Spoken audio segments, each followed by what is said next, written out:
Priscila, você que é especialista em direito internacional, o quanto ele pode pesar ou não agora para as decisões? Porque há um certo, digamos assim, uma certa insatisfação com a maneira como as decisões da ONU ou do direito internacional têm modificado algumas das decisões ou todas as decisões que estão sendo tomadas em casos de conflito, seja no Oriente Médio, seja entre Rússia e Ucrânia, e enfim. Bom, vamos lá. A Organização das Nações Unidas, a gente costuma falar que não é ela o problema.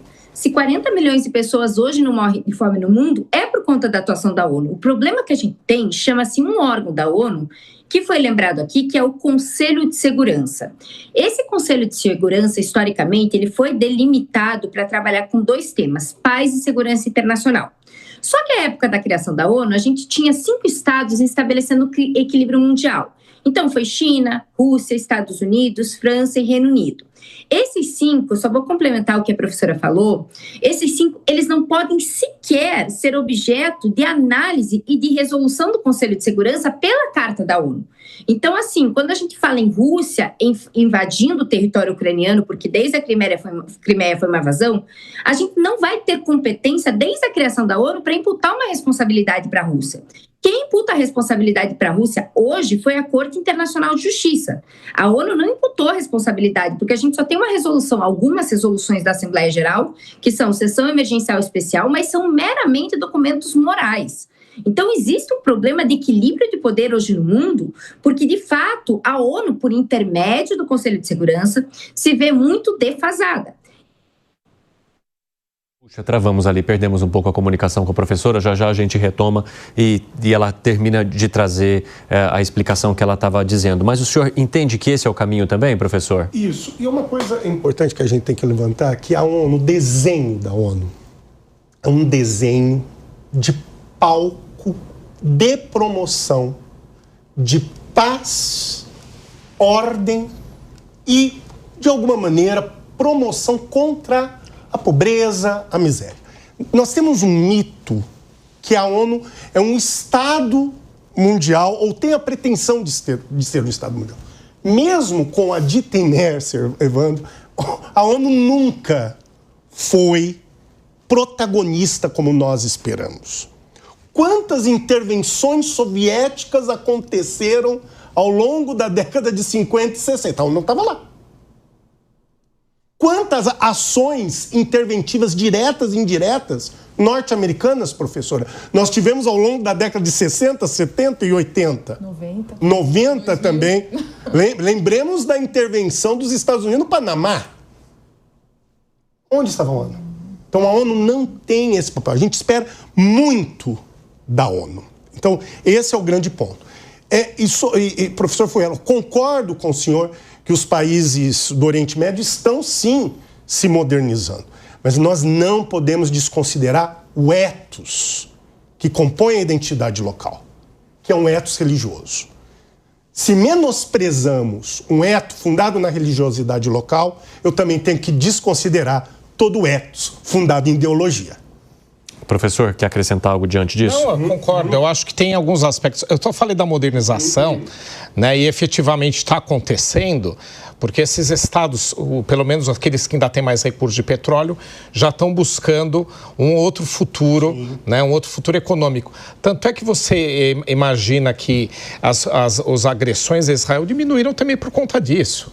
Né? Israel é importantíssimo economicamente, né? Então eles ficarem se indispondo, porque no passado chegaram a se reunir todos, né, contra Israel até em guerras, né? Hoje em dia é inviável esse tipo de visão, né? Israel, eles já sabem que faz parte, né, do contexto ali do Oriente Médio e que eles vão ter que negociar e fazer parte ali de uma nova ordem com Israel. Acho que a parte religiosa também é importante, mas eu acho que muitas vezes a questão religiosa ela é utilizada para justificar questões políticas, né? E nos países quase todos do Oriente Médio, principalmente naqueles mais avançados, essa questão já ficou um pouco de lado, né? Eles estão dividindo a religião e a política separando um pouco. Não no caso do Irã, né? Porque o Ayatollah é um líder religioso que é quem comanda o país. Lá, tanto é que é lá que a gente tem mais conflito também por esse motivo. Mas eu concordo com a questão de que a religião é relevante e ela se estende não só no Oriente Médio, ela avança por outras regiões da Ásia. A única coisa que eu levanto é que não menosprezemos o arabismo saudita, né? Que já incitou ISIS, Al-Qaeda, temos o Talibã no Afeganistão, que tem inspiração arabita. Então essa é mais... Mas eles têm financiado menos. Sim. Se você pegasse anos 90, por exemplo, quando teve o ataque lá das Torres Gêmeas, né? Aqueles grupos que atacaram eram patrocinados pela Arábia Saudita, por empresários. Hoje em dia, esse tipo de lógica de patrocínio do terrorismo, né, por parte de países que se diziam não terroristas, a gente pode descobrir as fontes de financiamento, isso daí já não acontece mais. Então, acho que mudou para melhor, né, muito essa questão. Acho que eles estão mais pragmáticos, né, são sociedades mais complexas que no passado, né, houve um enriquecimento, isso também traz algumas outras questões. Eles estão mais pragmáticos, acho que largaram um pouco certas questões da religião justificando problemas políticos. A Priscila Caneparo está de volta. Priscila, por favor, complete o seu argumento sobre a atuação da ONU. Bom, complementando então, o que acontece de fato é que, por intermédio da Assembleia Geral, a gente tem um poder moral, um poder político de imputação de responsabilidade, mas não é aquela responsabilidade que a gente pensa historicamente do Conselho de Segurança. E a decadência do Conselho de Segurança não começa agora, não começa com essa falta de pedido de autorização de Israel, ou enfim, dos Estados Unidos, para atacar o Irã. Essa falta de poder do Conselho de Segurança começa com a guerra do Iraque, quando os Estados Unidos invadem o Iraque sem depender da autorização do Conselho de Segurança. E o que eu vejo nesse momento, e isso é pouco debatido, é que existe sim um conflito dialógico aqui. É inegável em todas as guerras desse mundo, entre Oriente e Ocidente, entre Norte e Sul global. Por isso que eu acho que a gente tem aqui, só pontuando um pouquinho o que eu peguei da fala do professor, eu acho que a gente tem que tomar um pouco de cuidado em falar o que é modernização, o que é desenvolvimento, porque a gente acaba retroalimentando essa perspectiva de que eles são melhores do que nós somos, né, nós temos que ser subvenientes efetivamente ao que eles querem. E a pergunta que eu deixo aqui em relação à Organização das Nações Unidas é a seguinte: a ONU existe, a ONU tem falhas, o Conselho de Segurança é uma lástima desde o momento que não aprovou a guerra no Iraque, os Estados Unidos foi lá e invadiu. Só que a gente teve 8 imputações de sanção para o Irã por intermédio do Conselho de Segurança em relação ao desenvolvimento do programa nuclear do Irã.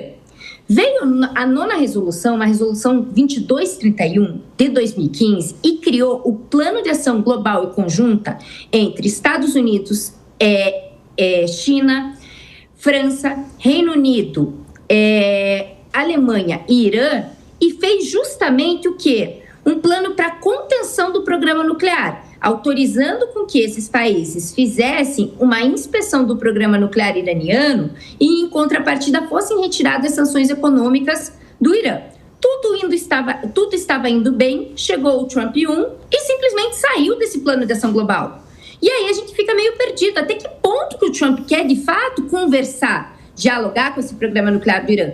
E, inclusive, eu acho que a gente tem que voltar um pouquinho na década de 50 e deixar muito claro que quem vendeu a questão da perspectiva do programa nuclear para o Irã foi o próprio Estados Unidos em 1953, com um programa chamado Atoms for Peace. Nada se impede com que um Estado tenha tecnologia nuclear para fins pacíficos. Ele não pode desenvolver bomba atômica. Aí, de fato, o Irã tem que ser sancionado, o Irã tem que ser controlado, tem que ser responsabilizado. Mas a pergunta que eu faço é a seguinte: será que a ONU que não funciona? Ou se os estados, de fato, aqueles estados que se consideram, por assim dizer, os desenvolvidos, os estados que mandam no mundo, de fato, não têm interesse de dar continuidade em relação à questão do controle do programa nuclear iraniano? E só um parênteses para fechar, o que o Trump está fazendo também é um deboche na cara da Europa. Porque a gente tem que lembrar que os representantes iranianos estavam semana passada na Europa tentando fechar um acordo em relação ao programa nuclear. E o Trump simplesmente falou: a Europa não tem condições de participar dessa negociação, não tem poder, como ela fez justamente no caso Rússia versus Ucrânia. Então, o que eu vejo não é a falta de poder da ONU, mas alguns governos que não têm o interesse de se submeter a esse multilateralismo.